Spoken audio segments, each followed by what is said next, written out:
We begin tonight with details of a recent report on oversight at the Cleveland Police Department. Yeah, this report says the department's investigations into police use of force fell short. It came up during a meeting at the federal courthouse with the Department of Justice and the city. Matt Rascone breaks it down for us. The meeting comes twice a year, a status conference looking at how Cleveland is doing with the consent decree.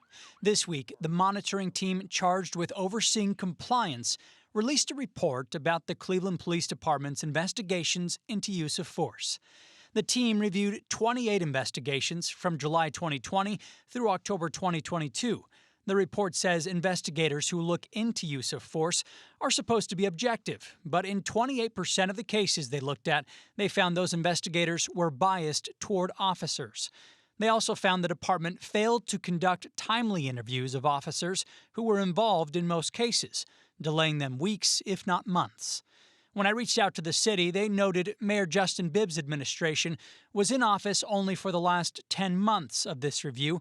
They also pointed me to the monitoring team's semi-annual report that came out earlier this month. In that report, the monitoring team said use of force is an area where the city has excelled and where they continue to improve.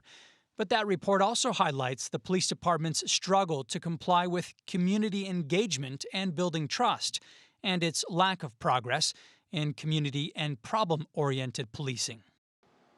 Well, my colleagues and I have also reached out to the monitoring team, Cleveland City Council, and the Department of Justice for comment. The next report from the monitoring team and the meeting is expected in the next 6 months or so. Christine. All right. There are also these reports that the city's police contract came up in the meeting with the city regarding the DOJ. What do you know about that tonight? Yeah, so that was in the status conference at the federal courthouse, and the Department of Justice raised some concerns about recent changes to the city's police contract. The city told us those concerns don't relate to the 25% pay bump or the switch to 12-hour shifts for police, but they have to do with changes to discipline. So the new contract says some officers cannot be disciplined for some low-level violations. The city told us the judge asked the city to work with the Department of Justice to resolve what they called a disagreement on that. All right. Matt, thank you so much. Yep. Appreciate it.